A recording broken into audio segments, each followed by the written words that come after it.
Hey everyone, welcome to Techsclify. इस video में हम having clause in SQL server discuss करेंगे। हैविंग क्लॉज का यूज़ हम ग्रुप बाई क्लॉज के साथ यूज करते हैं। जो भी हमारे ग्रुप्स हैं उनको फिल्टर करने के लिए, और जो हमारे ग्रुप्स होते हैं यूजिंग ग्रुप बाई क्लॉज बनते हैं, जो हमने लास्ट वीडियो में डिस्कस किया था। तो गाइस, जो हमारा ग्रुप बाई क्लॉज है उसकी हेल्प से हम एग्रीगेशन परफॉर्म कर सकते हैं। इट मीन्स हम एग्रीगेट फंक्शन यूज करके कोई भी वैल्यू का एग्रीगेशन निकाल सकते हैं, लाइक सम, काउंट, मिन, मैक्स एक्सेट्रा। और जो हमारी एग्रीगेटेड वैल्यू है उसको हम हैविंग क्लॉज में फिल्टरिंग के लिए यूज कर सकते हैं। तो ये आपको अभी क्लियर हो जाएगा एग्जांपल से। वेयर क्लॉज जो भी हमारा डेटा है उसको ग्रुपिंग से पहले फिल्टर करता है, और जो हैविंग क्लॉज है वो डेटा को ग्रुपिंग होने के बाद फिल्टर करता है। It means group by apply करने से पहले आप वेयर क्लॉज का यूज़ कर सकते हो अगर आप डेटा फिल्टर करना चाहते हो। और जो आपका हैविंग क्लॉज है, आपने ग्रुपिंग अप्लाई कर दी है, उसके बाद आप फिल्टरिंग के लिए हैविंग क्लॉज का यूज़ कर सकते हो। आप हैविंग क्लॉज को ग्रुप बाई से पहले यूज़ नहीं कर सकते हो, और जो आपका वेयर क्लॉज है उसको आप ग्रुप बाई के बाद यूज़ नहीं कर सकते हो। तो ये अभी आपको एग्जांपल से क्लियर हो जाएगा।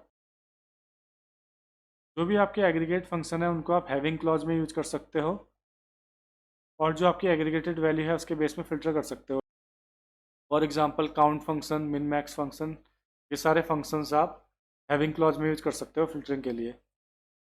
हैविंग क्लॉज को यूज करने के लिए आप इस सिंटेक्स को रेफर कर सकते हो। Select column 1 name, column 2 name, and so on, and then aggregate function. और जो कॉलम जिसमें आप एग्रीगेशन परफॉर्म करना चाहते हो, as alias column name from table name, and then where clause. यहाँ पर आप फिल्टर एक्सप्रेशन स्पेसिफाई कर सकते हो, and then group by clause. और यहाँ पर आप सारे कॉलम स्पेसिफाई करोगे जो आपने सेलेक्ट में स्पेसिफाई किए हुए हैं। और इसके अलावा आप कोई एडिशनल कॉलम स्पेसिफाई करना चाहते हो तो कर सकते हो, बट कंडीशन ये है कि जो भी कॉलम्स यहाँ पर हैं ये यहाँ पर होने चाहिए। इनके अलावा एडिशनल कॉलम हो सकते हैं यहाँ पर। यहाँ पर हमने हैविंग क्लॉज यूज किया हुआ है, और यहाँ पर आप फिल्टर पास कर सकते हो। तो ये आपका ग्रुप बाई परफॉर्म होने के बाद फिल्टरिंग अप्लाई होगी इसमें। और यहाँ पर वेयर क्लॉज आप देख रहे हो ग्रुप बाई से पहले है, तो पहले फिल्टर करेगा ये। एंड देन यहाँ पर आप ऑर्डर बाई में जो भी आपके कॉलम्स हैं इससे आप ऑर्डरिंग कर सकते हो। तो ये हम डिस्कस कर चुके हैं ऑलरेडी। तो गाइस, ये हमारे एग्जांपल्स हैं। अगर हमको सारे डिपार्टमेंट्स निकालने हों जिनकी सैलरी 60,000 से ग्रेटर है, तो उसके लिए हम इस एग्जांपल को रेफर कर सकते हैं। Select department ID and then average salary. Average salary तो हमने एलियस यूज किया हुआ है। From employee, group by department ID, having average salary greater than 60,000। तो इस क्वेरी को हम ट्राई करते हैं। यहाँ पर न्यू क्वेरी में जाते हैं, और हमारा एम्प्लॉय टेबल ऑलरेडी हमारा बना हुआ है, तो हम इसको ही यूज करेंगे अभी टेस्टिंग के लिए। Select department ID and then average salary, तो एवीजी हमारा एग्रीगेट फंक्शन है सैलरी। तो यहाँ पर हम एलियस यूज करेंगे as average salary from employee, and then group by apply करेंगे हम इसमें। ग्रुप बाई डिपार्टमेंट आईडी, उस क्वेरी को हम रन करते हैं पहले। तो ये इसने डिपार्टमेंट वाइज ग्रुपिंग कर दी है डेटा की। तो गाइज, यहाँ पर हमारे हर डिपार्टमेंट के लिए इसने एवरेज सैलरी निकाल दी है, और हम चाहते हैं कि जहाँ पर भी हमारी एवरेज सैलरी ग्रेटर देन 70,000 है वो हमको रिटर्न हो जाए। तो हम लिखते हैं एवरेज सैलरी ग्रेटर देन 70,000।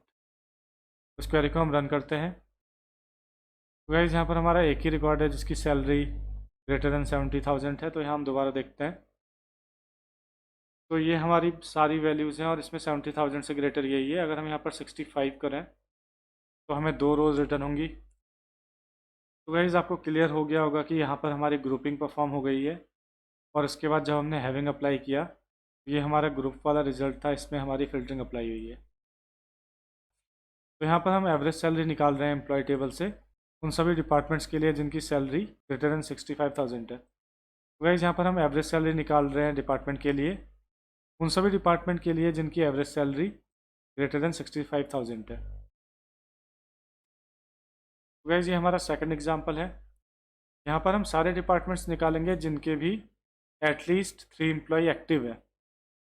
तो हमने देखा था कि हमारे एम्प्लॉय टेबल में एम्प्लॉयमेंट स्टेटस कॉलम है जिसमें स्टेटस एक्टिव या इनएक्टिव होता है। तो ये एग्जांपल देखते हैं। Select department ID and then count of employee, तो एम्प्लॉय आईडी पास किया हुआ है। As employees count from employee where employment status equal to active, group by department ID having count of employee ID greater than 2। तो guys यहाँ पर हम department ID wise count निकाल रहे हैं एम्प्लॉयज़ का, और हम उन्हीं एम्प्लॉय का निकाल रहे हैं जहाँ पर एक्टिव एम्प्लॉय हो। तो ये हमने पहले ही फ़िल्टर कर दिया ग्रुप करने से पहले। तो जो ग्रुप वाला रिज़ल्ट हमारा आएगा एक्टिव एम्प्लॉय के लिए ही आएगा। उसके बाद हमने फ़िल्टरिंग अप्लाई की है ग्रुप बाई अप्लाई करने के बाद, कि जहाँ भी हमारे एम्प्लॉय का काउंट ग्रेटर देन 2 है। तो इस क्वेरी को ट्राई करते हैं हम। Select and department ID and then count of employee as employee count from employee. तो यहाँ पर हम सबसे पहले फ़िल्टर करेंगे data where employment status equal to active, and यहाँ पर हम करेंगे ग्रुप बाई, और यहाँ पर डिपार्टमेंट आईडी से हम ग्रुपिंग करेंगे इसको। एंड यहाँ पर हम फ़िल्टरिंग अप्लाई करेंगे ग्रुप में having count of employee ID greater than 2। इस क्वेरी को हम रन करते हैं F5। तो ये हमारे डिपार्टमेंट्स हैं जहाँ पर एक्टिव एम्प्लॉय का काउंट ग्रेटर देन 2 है। तो गाइज़ यहाँ पर आप स्टार भी यूज़ कर सकते हैं, ये भी आपका वर्क करेगा। तो ये हमने पहले भी डिस्कस किया था, तो ये भी क्वेरी आपकी सेम रिजल्ट देगी।